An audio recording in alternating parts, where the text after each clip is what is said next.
जय हिंद दोस्तों, नमस्कार। आज हम नया एक चैप्टर लेकर आते हैं तुगलक वंश का दूसरा महत्वपूर्ण शासक तो मोहम्मद बिन तुगलक। मोहम्मद बिन तुगलक मोहम्मद बिन तुगलक का जो शासन काल है 1325 ईस्वी से 1351 ईस्वी तक। तो मोहम्मद बिन तुगलक ने लगभग 26 वर्षों तक दिल्ली सल्तनत पर शासन किया था। कितने वर्ष? तो 26 वर्षों तक शासन किया था। तो मोहम्मद बिन तुगलक सभी सुल्तानों में सबसे ज्यादा शिक्षित, पढ़ा लिखा, विद्वान सुल्तान था। यह अरबी, फारसी भाषाओं का प्रकांड विद्वान, साथ ही गणित, खगोल शास्त्र, तर्कशास्त्र आदि का प्रकांड विद्वान था। यानी दिल्ली सल्तनत में जितने भी सुल्तान हुए सभी सुल्तानों में मोहम्मद बिन तुगलक सबसे ज्यादा विद्वान था। इसलिए मोहम्मद बिन तुगलक को दिल्ली सल्तनत का अरस्तु कहा जाता है। क्या कहा जाता है? अरस्तु कहा जाता है। दिल्ली सल्तनत का अरस्तु कहा जाता है। तो दिल्ली सल्तनत का अरस्तु किसे कहा जाता है? बार बार परीक्षाओं में पीसीएस, पीटी, दरोगा, पुलिस सभी परीक्षाओं में पूछा गया है कि दिल्ली सल्तनत का अरस्तु किसे कहा जाता है। तो दिल्ली सल्तनत का अरस्तु किसे कहा जाता है? तो दिल्ली सल्तनत का अरस्तु किसे कहा जाता है? मोहम्मद बिन तुगलक को कहा जाता। आगे बढ़े। अब देखिए, मोहम्मद बिन तुगलक के पिता गयासुद्दीन तुगलक की लकड़ी के भवन में गिरने से मृत्यु हो जाती है। तो मोहम्मद बिन तुगलक तुगलकाबाद में यानी फिरोजपुर तुगलकाबाद में 40 दिनों तक शोक मनाता है। क्या मनाता है? शोक मनाता है। शोक मनाता है। शोक मनाने के बाद 40 दिन के बाद दिल्ली की ओर प्रस्थान करता है और अपना राज्यारोहण कराता है 1325 ईस्वी में। कब राज्यारोहण कराता है? 1325 ईस्वी में। ठीक। तो मोहम्मद बिन तुगलक का जो लालन पालन हुआ एक सैनिक की भांति किया गया था, इसलिए वह एक विद्वान व्यक्ति बना। उसके बाद मोहम्मद बिन तुगलक का वास्तविक नाम या मूल नाम क्या था? मलिक फखरुद्दीन। क्या था? मलिक फखरुद्दीन। क्या था? मलिक फखरुद्दीन था। मोहम्मद बिन तुगलक का वास्तविक नाम क्या था? मोहम्मद फखरुद्दीन था। सॉरी, मलिक फखरुद्दीन था। मोहम्मद बिन तुगलक के गुरु का क्या नाम था? तो शेख अलाउद्दीन था। क्या था? शेख अलाउद्दीन था।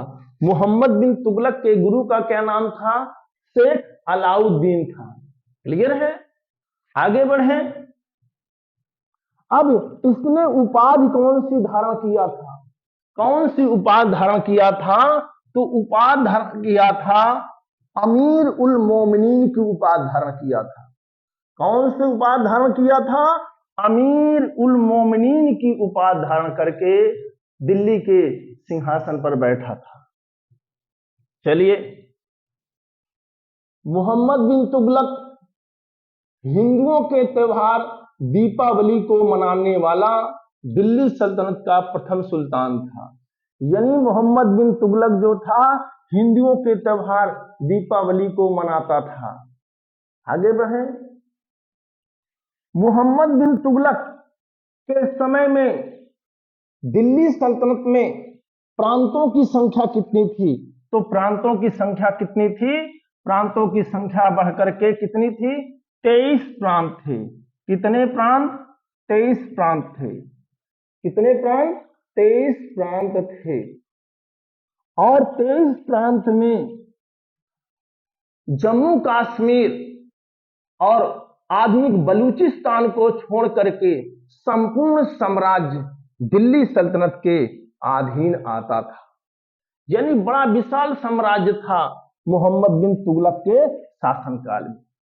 ठीक, चलिए, मोहम्मद बिन तुगलक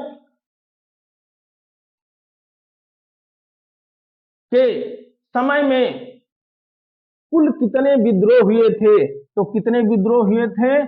22 विद्रोह हुए। कितने विद्रोह?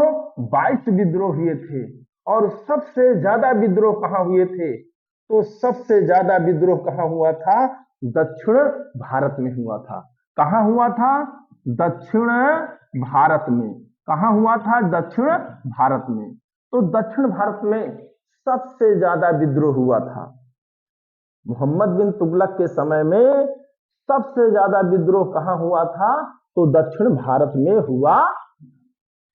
आगे बढ़ते हैं। अब मोहम्मद बिन तुगलक ने मोहम्मद बिन तुगलक के बारे में एडवर्ड टॉमस ने इन्हें कौन सी उपाधि दिया? एडवर्ड टॉमस ने तो धनवानों का युवराज की उपाधि दिया। किसकी उपाधि दिया? धनवानों के युवराज की उपाधि दिया। कौन सी उपाधि दिया? धनवानों के युवराज की उपाधि दिया था। किसने दिया था? तो एडवर्ड टॉमस ने दिया था। ठीक, मोहम्मद बिन तुगलक का कई संज्ञाओं से जोड़ा जाता है।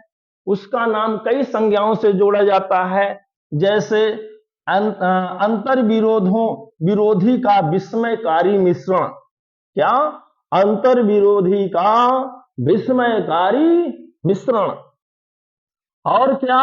रक्त प्यासा, रक्त पिपासु या रक्त प्यासा, परोपकारी आदि संज्ञाओं से जोड़ा जाता है मोहम्मद बिन तुगलक का। आगे बढ़ते हैं। मोहम्मद बिन तुगलक ने कृषि के विकास के लिए एक नया विभाग दीवान ए अमीर को ही, कौन सा? दीवान ए अमीर को ही कौन सा विभाग बनाया?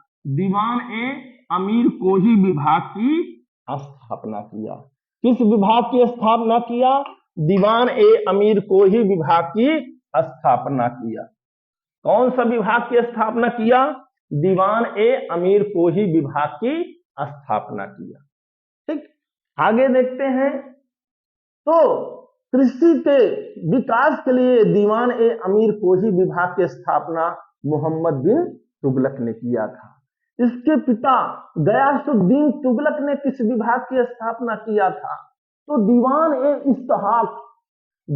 ए इस्तेहाक पेंशन विभाग की स्थापना इसके पिता गयासुद्दीन तुगलक ने किया था। ठीक, आगे देखिए।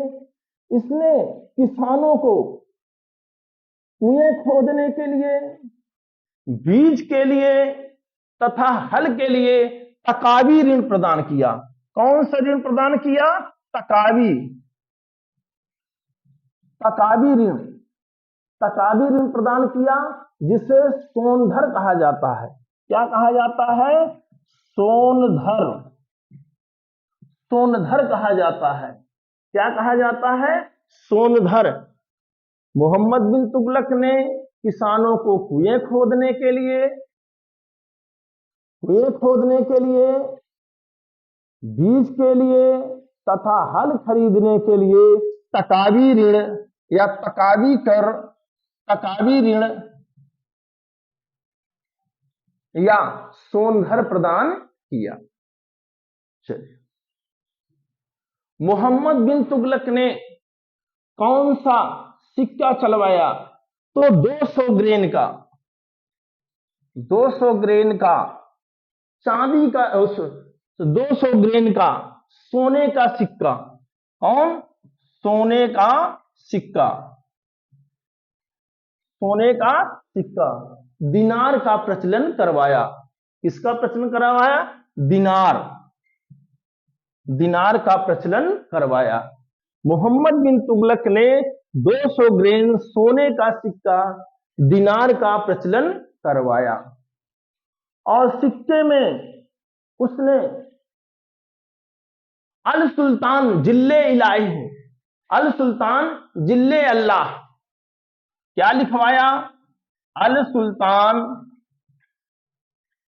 जिल्ले अल्लाह,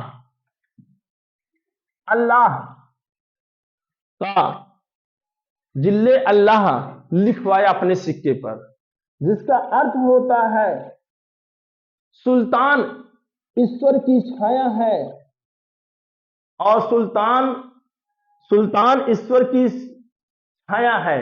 इसका अर्थ होता अल सुल्तान जिल्ले अल्लाह का मतलब होता है, क्या होता है? सुल्तान ईश्वर की छाया है। क्लियर है? क्या है? सुल्तान, सुल्तान ईश्वर की छाया है। ठीक, आगे देखिए। चलिए, मोहम्मद बिन तुगलक क्योंकि जितनी भी योजनाएं अपने शासनकाल में चलाई, सभी योजनाएं क्या हो गई? विफल हो गई। इसलिए मोहम्मद बिन तुगलक को अदूरदर्शी सुल्तान कहा जाता है। क्या कहा जाता है? अदूरदर्शी सुल्तान कहा जाता है। तो उन्होंने अपने शासनकाल में पहला जो योजना चलाई वो थी राजधानी का हस्तांतरण। क्या योजना चलाई? राजधानी का हस्तांतरण। अब मोहम्मद बिन तुगलक चूंकि इसका साम्राज्य उत्तरी भारत और दक्षिणी भारत दोनों में था, इसलिए उसने देवगिरी या दौलताबाद को अपनी राजधानी बनाने का निर्णय लिया, क्योंकि देवगिरी, दौलताबाद उत्तरी भारत और दक्षिणी भारत के मध्य में पड़ती थी। इस वजह से मोहम्मद बिन तुगलक ने दिल्ली से अपनी राजधानी कहां हस्तांतरित किया? तो अपनी राजधानी देवगिरी दौलताबाद में हस्तांतरित किया। ठीक, राजधानी का हस्तांतरण।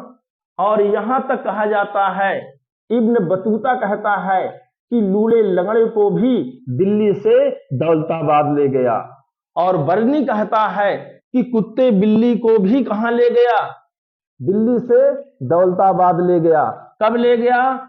1326 और 27 में राजधानी का हस्तांतरण, राजधानी का हस्तांतरण कब किया? 1326 और 1327 में। और अधिकतर जनता दिल्ली से दौलताबाद नहीं गई और सुल्तान की ये योजना विफल हो गई। ठीक, दूसरी योजना कौन?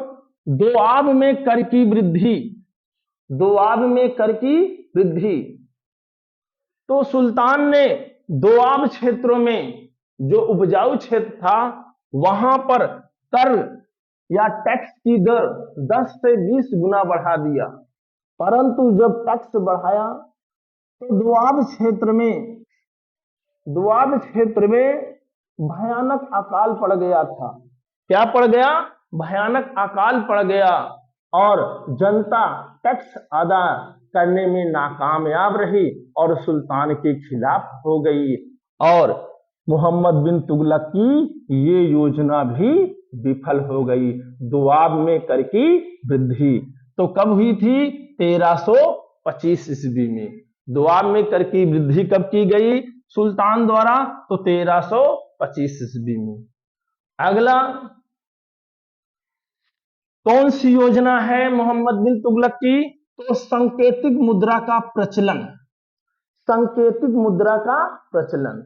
तो मोहम्मद बिन तुगलक सोने चांदी जैसे बहुमूल्य धातुएं खराब ना हो, इस वजह से उसने क्या किया? तांबे और कांसे के सिक्के का प्रचलन करवा दिया। ठीक, और इस सिक्के में कोई सरकारी मोहर नहीं थी और लोगों ने क्या कर दिया? नकली सिक्के बहुत ज्यादा छाप दिए और मार्केट में सिक्कों की बहुलता आ गई या बाढ़ आ गई, जिससे सुल्तान की ये योजना भी क्या हो गई, विफल हो गई। और ये योजना कब लागू की गई, तो 1329 और 1330 ईस्वी में संकेतिक मुद्रा का प्रचलन, संकेतिक मुद्रा का प्रचलन। अब देखिए मोहम्मद बिन तुगलक की अगली योजना है खुरासान अभियान। कौन सा अभियान है, खुरासान अभियान। और ये अभियान कब किया गया, तो 1330 और 1331 ईस्वी में की गई खुरासान अभियान, क्योंकि मोहम्मद बिन तुगलक दिल्ली का सुल्तान था और मध्य एशिया में अव्यवस्था फैल गई थी। क्या फैल गई थी, अव्यवस्था फैल गई थी। इस अव्यवस्था का फायदा उठाते हुए मोहम्मद बिन तुगलक ने कहां पर आक्रमण करने की सोची, तो मध्य एशिया में। और इसके लिए उसने सैनिकों को यानी 3,70,000 या 3,75,000 सैनिकों को एडवांस वेतन दे दिया गया 1 साल का। और खजाना मोहम्मद बिन तुगलक का खाली हो गया और कुछ समय बाद मध्य एशिया में व्यवस्था कायम हो गई और सुल्तान की ये योजना भी क्या हो गई, विफल हो गई। क्या हो गई, विफल हो गई। अगली योजना है कराचिल अभियान। 1337-1338 ईस्वी में मोहम्मद बिन तुगलक ने यानी भारत और चाइना के बॉर्डर पर, चीन के बॉर्डर पे कुमाऊं गढ़वाल वाले पहाड़ी क्षेत्रों में विद्रोह हो गया था। उस विद्रोह को दबाने के लिए मोहम्मद बिन तुगलक ने भारी संख्या में सेना भेजी और पहाड़ी क्षेत्रों में ठंड होने के कारण काफी सेना मारी गई और मोहम्मद बिन तुगलक की ये योजना भी विफल हो गई। चलिए आगे बढ़ते हैं। मोहम्मद बिन तुगलक के समय में 1335 ईस्वी में, कब, 1335 ईस्वी में कौन आया, मोरक्को अफ्रीका का यात्री इब्न बतूता। कौन आया, इब्न बतूता कब आया, 1335 ईस्वी में, जो मोरक्को अफ्रीका का मूल निवासी था और दिल्ली सल्तनत में मोहम्मद बिन तुगलक के शासनकाल में भारत आया। और मोहम्मद बिन तुगलक ने इब्न बतूता को बड़ा स्वागत किया। इब्न बतूता का बड़ा स्वागत किया दिल्ली में और उसे दिल्ली का प्रधान काजी नियुक्त कर दिया 8 वर्ष के लिए। कितने वर्ष के लिए, 8 वर्ष के लिए प्रधान काजी के पद पर नियुक्त कर दिया गया। कौन, मोहम्मद बिन तुगलक ने। उसके बाद इसने मोहम्मद बिन तुगलक के शासन प्रशासन के बारे में अपनी पुस्तक सफरनामा, रहला या सफरनामा, रहला या सफरनामा, रहला या सफरनामा। तो बार बार पूछा जाने वाला प्रश्न है, कई परीक्षाओं में पूछा जाता है कि मोहम्मद बिन तुगलक के समय में कौन आया था, तो इब्न बतूता आया था। कब आया, 1335 में आया। ठीक है, उसकी पुस्तक का नाम क्या है, रहला या सफरनामा, रहला या सफरनामा। उसके बाद मोहम्मद बिन तुगलक ने 1342 ईस्वी में, कब, 1342 ईस्वी में कहां भेजा, तो चीन के राजा तोगन तिमूर के दरबार में भेजा। अपना क्या बना के, अपना राजदूत बना करके चीन के शासक तोगन तिमूर के दरबार में भेजा। इससे पहले तोगन तिमूर ने अपना दूत 1341 ईस्वी में दिल्ली दरबार में भेजा था।